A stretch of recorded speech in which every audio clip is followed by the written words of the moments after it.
Son cœur n'a jamais battu que pour elle. Depuis leur rencontre en 1936 jusqu'au jour de sa mort le 23 septembre 1970, Bourvil n'a eu Dieu que pour Jeanne Le Fric, une épouse dévouée qui lui survivra 16 années après, avant de le rejoindre, suite à un très tragique accident où le destin va une fois de plus jouer un très mauvais rôle.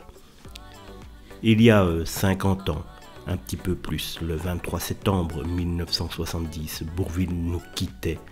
Un déchirement pour les admirateurs de ce monstre sacré du cinéma français, mais surtout pour Jeanne, la femme de sa vie, rencontrée 34 ans auparavant. Les deux amoureux ne s'étaient jamais quittés, sauf le temps pour Bourvil de devenir une star à Paris.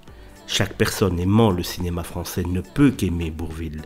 Il nous a tellement régalé dans plusieurs registres de comédie avant de montrer tout son talent de comédien sérieux dans son rôle, le rôle qu'il attendait durant toute sa carrière du commissaire Mattei dans l'excellentissime Cercle Rouge. Il aura marqué le 7e art français durant de très nombreuses années, partant malheureusement bien trop rapidement suite à une longue maladie qu'il a pourtant combattu durant de très nombreuses années, se sachant condamné. Il a tout simplement refusé l'inéluctable. C'est à l'âge de 19 ans qu'André Rimbourg, le vrai nom de Bourvil, alors joueur d'harmonica, d'accordéon et de cornet à piston dans la fanfare de Fontaine-le-Dain, en scène inférieure, notre actuelle scène maritime, tombe alors sur le charme de Jeanne Le Fric, la fille d'un contremaître à la sucrerie du village. Le coup de foudre est immédiat, mais rêvant de marcher dans les pas de son idole, un idole qu'il apprécie depuis maintenant plusieurs années, qui lui a donné le goût de devenir comédien, Fernandel. En effet, celui-ci, qui se fera bientôt surnommer Bourvil, monte alors à Paris pour devenir comme son idole. Il va aller d'abord de théâtre en salle de spectacle assez minable, jouant surtout à ce moment-là pour les cachets, pour survivre dans ce milieu très compliqué qu'est la comédie, dans un Paris encore assez festif où il y a pléthore de jeunes personnes qui veulent se faire un nom. Il se présente alors sous le nom de Andrel, en référence à Fernandel. Sa toute première apparition marquante au cinéma, il la doit au film La ferme du pendu en 1945 de Jean Dréville et surtout à la chanson Les Crayons qu'il y interprète benoîtement. Très vite alors, Bourvil va se retrouver cantonné dans des personnages qui se distinguent par leur gentillesse, leur bonhomie, voire leur naïveté, ce qui était quelque part les qualités de Bourvil dans la vraie vie. C'est notamment le cas dans Le Passe-Muraille en 1951 et Le Trou Normand, une année plus tard en 1952, comédies toutes deux réalisées par Jean Boyer, ainsi que dans des films de Cap et d'épée, où il peut servir de solide faire-valoir, Les Trois Mousquetaires, Cadet-Roussel, Le Bossu ou encore Le Capitaine. Tous des films qui sont véritablement à revoir s'il y a quelques années vous ne les avez pas vus. Mais il est également capable de jolies prestations en contre-emploi mesquin et oppressant à l'égard de Michel Morgan dans Le Miroir à deux faces en 1958. Il est tout aussi fourbe en Thénardier dans la version des Misérables de 1957 et de Jean-Paul Le Chanois.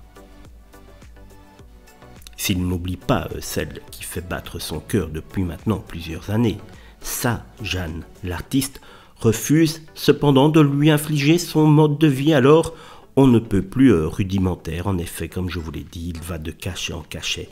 Ce n'est qu'en janvier 1943 que Bourvil, devenu artiste de music hall, épouse Jeanne Le Fric. Ensemble, le couple donnera naissance à 2 enfants. Dominique, né en 1950 et donc âgé de 72 ans cette année, et Philippe en 1953, une famille modèle qui fait figure d'exception dans le métier. Entre Paris et Montainville, où ils ont acquis une maison de campagne, Bourvil et son épouse couleront des jours heureux. Mais en 1967, malheureusement, leur bonheur s'assombrit. On va diagnostiquer en effet à l'acteur la maladie de Kahler, un cancer des os. Pendant 3 années, contre vents et marées, Jeanne restera aux côtés de son André, qui se battra véritablement comme un lion.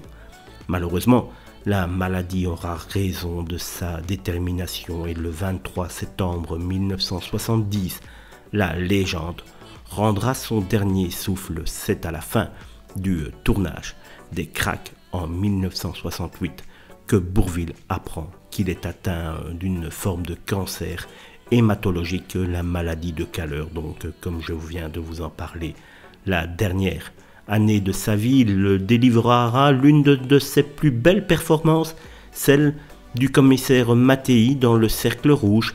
Et ce rôle, il l'avait attendu durant toute sa carrière pour montrer toute l'étendue de son talent. Il était d'ailleurs très fier aussi que son prénom soit mis à côté de son nom pour le générique. C'est un superbe film de Jean-Pierre Melville où il donne la réplique à Alain Delon et à Yves Montand, également monstrueux. N'hésitez pas à revoir également ce film. Il s'illustrera dans Le Mur de l'Atlantique, un tournage qui sera malheureusement très difficile pour l'acteur qui est soumis à des régulières piqûres de morphine, décédé le 23 septembre 1970. Bourvil avait notamment pour projet de retrouver Louis de Funès et Gérard Houry pour une comédie en costume intitulée La folie des grandeurs.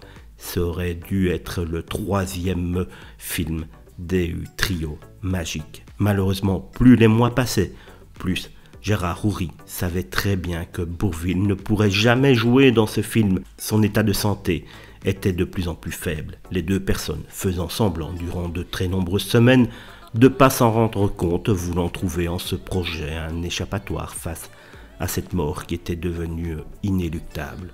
Le 19 juin 1986, c'est en se rendant sur la tombe de son défunt époux au cimetière de Montainville que Jeanne, la femme de la vie de Bourvil, victime d'un accident de voiture, perdra la vie, rejoignant ainsi son mari pour l'éternité, eux qui n'auront connu qu'un seul amour durant toute leur vie, traversant les périodes aussi difficiles du début de leur vie à celles qui ont été un petit peu plus fastes au moment où André Rimbaud était devenu la star du cinéma français, jusqu'à pouvoir se faire appeler André Bourvil sur le générique du Cercle Rouge, un cadeau de Jean-Pierre Melville que Bourvil a énormément apprécié avant de s'en aller. Merci d'avoir suivi cette vidéo et si celle-ci vous a plu, n'hésitez pas à la liker, à me laisser en commentaire le film de Bourvil que vous avez apprécié le plus et n'oubliez pas non plus de vous abonner à la chaîne si ce n'est pas encore fait. On est déjà 50 000 sur celle-ci et on vous y attend avec impatience. Salut et merci pour votre écoute.